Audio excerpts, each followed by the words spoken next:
जय हिंद। मार्केट में एक तरफ लगा हुआ है आईपीओ का बैक टू बैक ताता, बट दूसरी तरफ लगा हुआ है मार्केट में ड्रास्टिक फॉल। भैया ये कहां से? ईरान वाले, फिर उसके बाद इजराइल वाले लड़ने लगे, फिर उसके बाद यूएस ने कहा चलो मैं भी अपना थोड़ा सा धनिया मिर्च डाल देता हूं। मतलब आग लगी उधर, धुआं उठ गया इधर, और ट्रबल हो रहा है रिटेल वालों को। अब इस बीच में एक आया है गरुड़ा कंस्ट्रक्शन करके। गरुड़ा नहीं, वो केजीएफ वाले की बात नहीं कर रहा हूं, मैं बात कर रहा हूं गरुड़ा कंस्ट्रक्शन आईपीओ के बारे में। अब इसका आईपीओ आया है। अब सबसे बड़ी प्रॉब्लम लोगों को यह लग रही है कि भैया जिस हिसाब से मार्केट ट्रबल कर रहा है, बैक टू बैक 2 दिन में 500 पॉइंट 200 पॉइंट गिर गया, 25,000 का लेवल टच करके आ गया, तो क्या हमें आईपीओ लगाना है या नहीं लगाना है? लगाना है तो क्या फुल फोर्स में लगाना है? नहीं लगाना तो क्या बाद में लिस्टिंग में ले सकते हैं? नहीं ले सकते। प्लस आपको एक और बात बताऊं, इस आईपीओ में ना कुछ हिडन बात है, कुछ ऐसी ऐसी चीजें निकल कर आई हैं जो बहुत शॉकिंग सी बात है। आप कहोगे यार ये कैसी बात कर रहे हो, आज तक तो आपने ऐसी बातें नहीं करी। क्योंकि मुझे भी अभी पता चला जब इसका पूरा डीआरएचपी वगैरह आरएचपी वगैरह रीड करा है।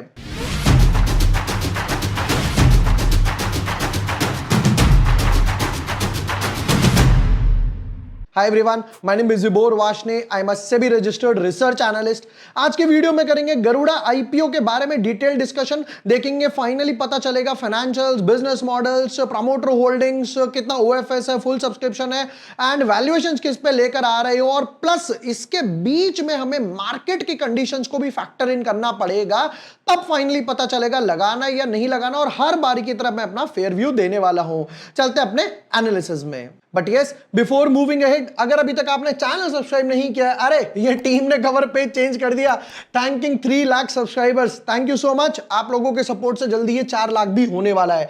यहां पर आपको चैनल पे ना ऑन द बोर्ड सब कुछ मिल जाएगा। आरएसआई स्ट्रैटेजी थी, ब्रेकआउट स्टॉक, वीकली ऑप्शंस की क्या एक्सपायरी है वो भी शेयर करा था, वारे एनर्जीज का आईपीओ आने वाला है, शेयर होल्डर कोटा क्या है, कैसे है, सब कुछ यहां पर ऑन द बोर्ड मिल जाएगा। आईपीओ टेबल की बात करें तो यहां पर केआरएन लिस्ट हुआ, मनबा लिस्ट हुआ, डिफ्यूजन लिस्ट हुआ। डिफ्यूजन की बात करें या केआरएन की बात करें, केआरएन में मैंने यहां पर क्या बोला था, 75 से 90% देकर जाएगा, 120 टाइम्स ओवर सब्सक्राइब भी होगा।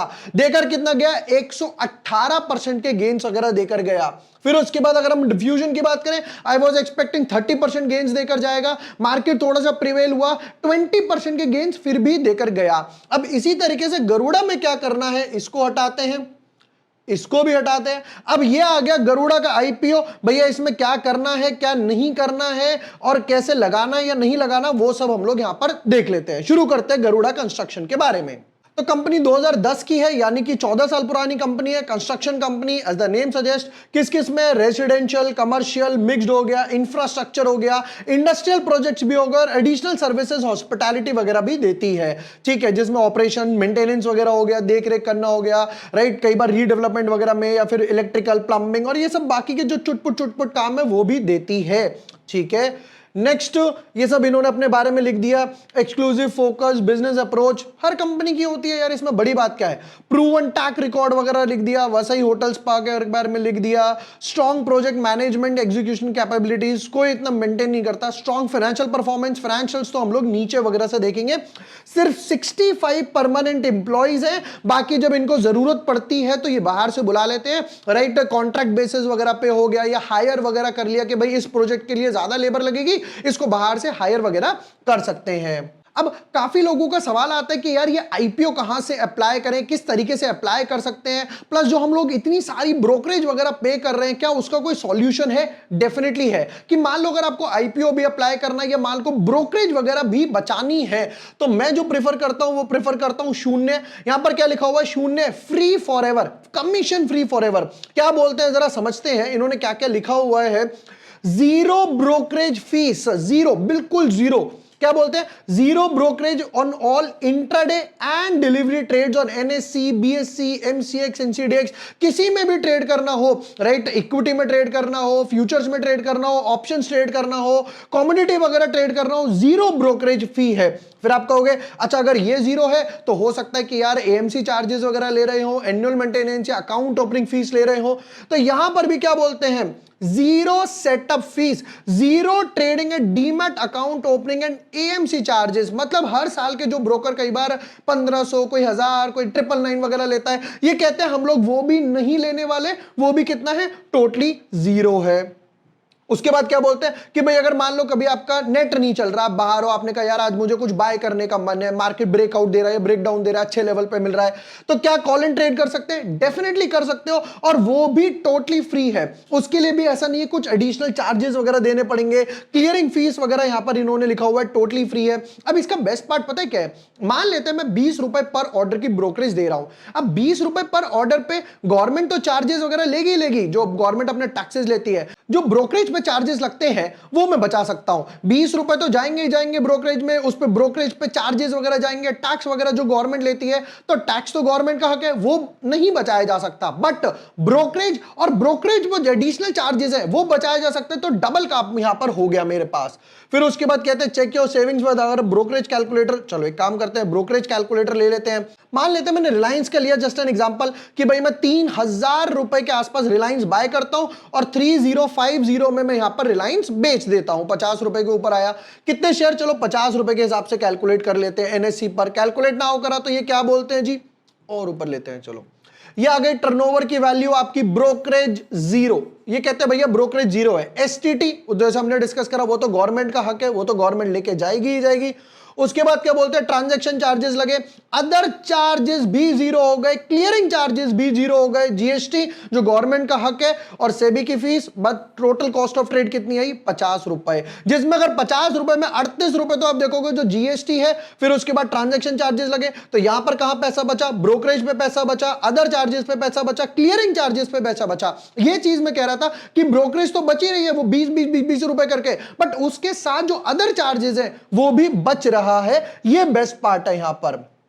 चलिए और समझते हैं, और इन्होंने क्या बोला हुआ है। अब इन्होंने टॉप पे ना एक बिल्कुल, जब आप वेबसाइट ओपन करते हो तो टॉप पे क्या बोलते हैं? Data powered signal based analytics for stock market. चलो ट्राई नाउ, हम भी करते हैं। तो यहां पर क्या बोलते हैं? In a partnership with AI based powered signals वगैरह आपको मिलेंगे, कि जहां पर अगर मान लो आपको किसी स्टॉक के एनालिसिस वगैरह चाहिए, जैसे हम रिलायंस की बात कर रहे थे जस्ट एन एग्जांपल, तो रिलायंस के 3 दिन से लेकर अगर 1 साल तक के मुझे एनालिसिस वगैरह आगे के लिए चाहिए तो ये करके देगा। कैसे करके देगा? एआई की हेल्प से करके देगा, जिसमें ये यहां पर डेली डेटा ड्रिवन सिग्नल्स लेता है, टेक्निकल पार्ट लेता है, वॉल्यूम लेता है, अदर इंडिकेटर्स लेता है, फंडामेंटल लेता है, न्यूज वगैरह क्या आ रही है उस मार्केट को फोरकास्ट वगैरह करके आपको एनालिसिस वगैरह हेल्प करता है, राइट। मार्केट के हीट मैप्स वगैरह आ गए। ये सिर्फ कहां पर है? मोबाइल ऐप पर है, किसके? शून्य वगैरह के साथ ही अवेलेबल यहां पर इन्होंने दिखाया हुआ है। तो ये प्लेटफॉर्म का बेस्ट पार्ट है कि ब्रोकरेज तो बचेगी बचेगी, सबसे बेस्ट पार्ट है कि बाकी के जो अदर चार्जेस बच रहे हैं और एआई सिग्नल वगैरह जो मिल रहे हैं वो सब में मिलेंगे एक ही प्लेटफॉर्म में। इक्विटी, एफएनओ, फ्यूचर्स, ऑप्शन, सब कुछ मैं इजीली ट्रेड कर सकता हूं। अगर आप भी अपना अकाउंट ओपन करना चाहते हैं तो मैं इसका लिंक डिस्क्रिप्शन और पिन कमेंट में दे दूंगा, जाके अपना अकाउंट ओपन कर सकते हो। सेम प्लेटफॉर्म है सब चीजों के लिए, जैसे हम आईपीओ का डिस्कस कर रहे हैं, ब्रोकरेज बचेगी, अदर चार्जेस भी बचेंगे। चलिए वापस आते हैं अपने आईपीओ एनालिसिस में। अब वो बात आई होगी, आपका मन करा होगा यार वो हिडन बात आपने कौन सी बताई थी, वो हिडन बात के बारे में मैं आपको बताता हूं। वो मोस्ट अवेटेड है। देखो आईपीओ ओपन हो रहा है 8 तारीख को, 8 तारीख को आईपीओ ओपन होगा, 10 तारीख को क्लोज होगा, 11 तारीख को फिर अलॉटमेंट वगैरह आएगी, सैटरडे संडे आ गया, 14 को रिफंड्स और शेयर्स, और finally mid of the month यानी कि 15 अक्टूबर को ये लिस्ट हो जाएगा। अच्छी बात क्या है? अच्छी बात यह है कि भाई इस बीच में कोई आईपीओ नहीं आ रहा। मोस्ट प्रोबेबली Hyundai का जो आईपीओ आएगा वो 14 से 15 या 16 तारीख के आसपास आएगा, तो फंड्स इसके लिए अवेलेबल होने वाले हैं। नेक्स्ट अब गरुड़ा की बात करते हैं। प्राइस बैंड 92 से 95 का प्राइस बैंड लाए हैं, 157 शेयर्स का एक लॉट है, ठीक है। अब यहां पर एक चीज देखना, कंपनी के पास, कंपनी आईपीओ लेकर आ रही है छोटा सा 264 करोड़ का, बट जिसमें से सिर्फ 65% जो पैसा है वो फ्रेश इशू है, बाकी की 35% जो है वो ओएफएसई है। मतलब आप पैसा भरोगे कितना? 264 करोड़, 265 करोड़, कंपनी के पास जाएगा सिर्फ 173 करोड़ जिसको यूज कर सकती है, बाकी 90 करोड़ के आसपास यानी 35% ऑफर फॉर सेल है, प्रमोटर या अपना कोई माल काट रहा है। ये रेशियो डिसबैलेंस्ड है। 80-20 होता, 70-30 होता तो भी एक्सट्रीम पे था, बट बुल मार्केट के हिसाब से इन्होंने थोड़ा सा ज्यादा खींच लिया। नेक्स्ट पार्ट पर आते हैं। चलिए अब यहां पर कंपनी कह रही है भैया QIB को देने वाले हैं 50% तक, रिटेल वालों को 35 तो मिलेगा ही मिलेगा, HNI को 15। अगर हम अप्लाई करते हैं, अभी और भी पॉइंट्स आएंगे, इफ तो हम अप्लाई करेंगे इस कैटेगरी में क्योंकि यहां पर 35 का वेटेज है। नेक्स्ट पार्ट, रिटेल वालों का एक लॉट पड़ेगा आपको 14,915, 85 रुपीज कम रह गए, 15,15,000 से। अगर आप रिटेल कैटेगरी में अप्लाई करते हो तो 13 लॉट्स का है। अच्छा, लास्ट टाइम भी कई लोगों ने पूछा था कि भाई अगर HNI में अप्लाई करता हूं या बिग HNI में अप्लाई करता हूं तो क्या उस दिन बेच सकता हूं? डेफिनेटली बेच सकते हो। रिटेल वालों के लिए, HNI वालों के लिए कोई लॉक इन पीरियड नहीं है। 10:01 पे IPO लिस्ट होगा, बिंदास सेल करो, बिंदास बाय करो, पार्शियल बुक करो, कोई कंप्लीट एग्जिट करो, कोई लोड नहीं है। क्या मुझे कोई सर्टिफिकेट देना है? कोई सर्टिफिकेट नहीं देना, कैटेगरी वाइज का ही फर्क बनाया हुआ है। चलिए नेक्स्ट पार्ट पर आते हैं। अब प्रमोटर होल्डिंग देखते हैं। आप कहोगे यार प्रमोटर की होल्डिंग तो बहुत अच्छी है, 96 ऑलमोस्ट 97% है।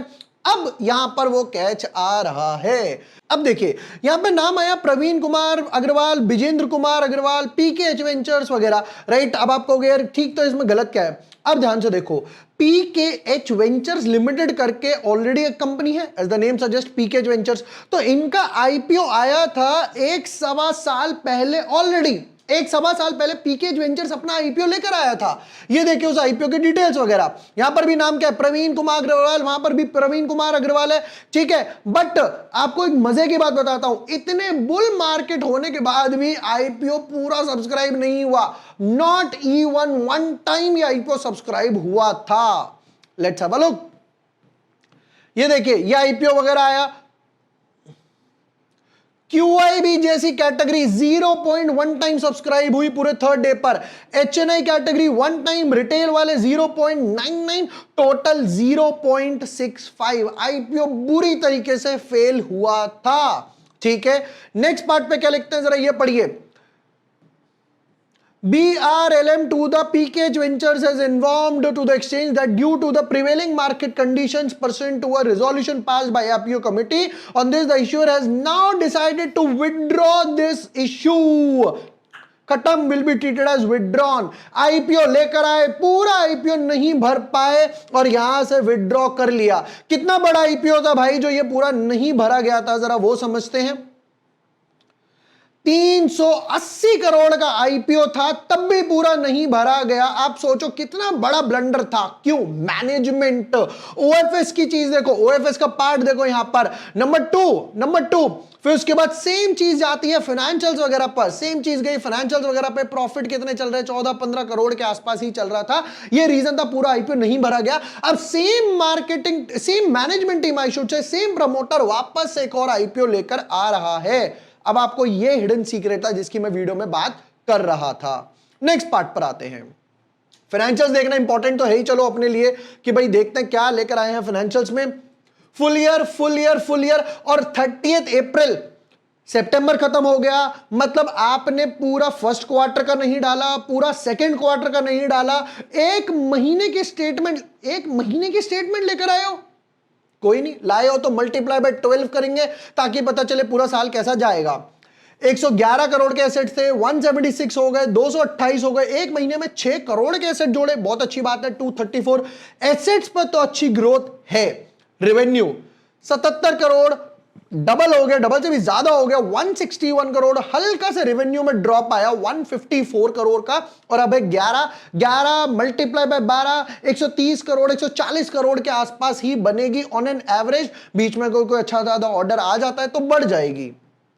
Next, profit after tax 18 crore का प्रॉफिट था, अच्छी बात है। प्रॉफिट भी जंप हुआ as the sale jump, 40 crore हो गया। सेल्स में डिप आया, प्रॉफिट में डिप आया, 36 करोड़ का हो गया, और अभी ये 3.5 मल्टीप्लाई बाय 4, 12, तो ये भी 40 करोड़ के आसपास ही पहुंचेगा। इन लाइन है एज ऑफ नाउ, कोई ग्रोथ नहीं दिखाई दे रही है। नेक्स्ट पार्ट पर आते हैं। रिजर्व्स की बात करें 30, 70, 81, 85 अच्छा है। बोरोइंग्स 0। फाइनेंशियल्स की बात करते हैं। एज ऑफ नाउ फाइनेंशियल्स में कोई खासा ग्रोथ नहीं दिखाई दे रही है लास्ट 2 साल के अंदर। इनफैक्ट रेवेन्यू भी डिप हुआ, पैट भी डिप हुआ। अच्छी बात सिर्फ ये है कि हम बोरोइंग्स नहीं है, ये पॉजिटिव नोट पर है। नेक्स्ट, रिटर्न ऑन इक्विटी लेकर आए हो 36%, रिटर्न ऑन कैपिटल एम्प्लॉयड 46, बहुत अच्छी बात है क्योंकि डेट नहीं है। प्राइस टू बुक थोड़ा सा हाई है एज पर construction company, more of a construction से बेस्ड नहीं, ये मटेरियल बेस्ड कंपनी ज्यादा लग रही है। 6 टाइम पैट मार्जिन 23, अच्छा है। पैसा किस किस लिए उठा रहे हो जो 65 था? तो कहते हैं भैया वर्किंग कैपिटल के लिए चाहिए daily requirement, general corporate expenses and unidentified inorganic acquisitions. मतलब आपको कुछ एक्वायर करना है जो ऑलरेडी आपको पता नहीं है, अनआइडेंटिफाइड मतलब मैं बाजार में जाऊंगा, जो पसंद आ गया वो ले आऊंगा। आपको कुछ एक्वायर करना है, आपको पता होना चाहिए क्या एक्वायर करना है। क्या आप ब्लंडर सी बात कर रहे हो यार? अगर कोई कंपनी किसी को एक्वायर करना चाहती है, लैंड हो गया, किसी दूसरी कंपनी हो गई, स्टेक हो गया, तो आप बिंदास बोलोगे ना कि मुझे इस कंपनी को एक्वायर करना है। डिस्क्लोज नहीं करना चाह रहे, सेबी आकर बोलेगी भैया बता तेरे को क्या बाय करना है, परमिशन तो मेरे से लेनी पड़ेगी ही पड़ेगी। ऑलराइट, चलिए जी वापस आते हैं जरा इस आईपीओ के दो चार कच्चे चिट्ठे पर। नंबर 1, फाइनेंशियल्स ठीक लग रहे हैं, कुछ इतना खास नहीं लग रहा। सबसे बड़ी चीज जो पीकेज वेंचर्स की मैंने बात बताई कि भैया ऑलरेडी मैनेजमेंट एक आईपीओ लेकर आई थी, उसमें भी फेल हो गई है। नंबर 3, जैसे मैंने कहा था मार्केट कंडीशंस की बात करेंगे तो मार्केट तो टर्ब्यूलेंस में लग ही रहा है। इजराइल, ईरान और यूएस भी बीच में आ गया, जिसकी वजह से क्रूड महंगा हुआ। जब क्रूड महंगा होगा वो पूरी दुनिया को परेशान करेगा ही करेगा। नंबर 4, अगर 65-35 का रेशियो जो थोड़ा सा महंगा लग रहा है, एज ऑफ नाउ मैं इस आईपीओ में अप्लाई नहीं करने वाला हूं। मे भी हो सकता है थोड़े बहुत मार्केट रिबाउंड करेगा, 15 अक्टूबर तक का टाइम है, हमारे पास 10 दिन है। हो सकता है कि एक बारी को मार्केट रिबाउंड करे, थोड़े बहुत लिस्टिंग गेन के देके चला जाए 10, 15, 20% के आसपास, बट वो कोई सेंस नहीं बन रहा इस मैनेजमेंट पे बेट करने का। क्यों? क्योंकि इस मैनेजमेंट पे ना कोई खासा बेट लेने का एक सेंस नहीं बन पा रहा। फेस वैल्यू 5 की है, 10 की फेस वैल्यू भी रखो, एक जो पार मानी जाती है उस पे भी थोड़ा सा ओवर वैल्यूड लग रहा है। For me as of now I will skip this IPO, keeping the management, PKH ventures, OFS and market conditions. और भी आईपीओ आएंगे उनको देखेंगे, मेरी तरफ से ना है। ये थे गरुड़ा कंस्ट्रक्शन आईपीओ के डिटेल्ड एनालिसिस, जहां पर मैंने अपना एक पूरा फेयर व्यू दिया। ये भी नहीं कि भाई 2 4 5 लॉट के लिए अप्लाई कर लो, नहीं, और आईपीओ आएंगे उन पे फोकस वगैरह डेफिनेटली करने वाले हैं। प्लस जैसा हम लोगों ने डिस्कस करा, अगर आपको शून्य में अकाउंट ओपन करना है जिस पे आप काफी सारा ब्रोकरेज बचा सकते हो, और ब्रोकरेज पे जो चार्जेस है वो भी बचा सकते हो, एआई बेस्ड सिग्नल्स वगैरह भी ले सकते हो, उसका लिंक मैं डिस्क्रिप्शन और पिन कमेंट में दे दूंगा। वीडियो पसंद आया हो share with the friends, like and subscribe. Thank you for watching the video, lots of love.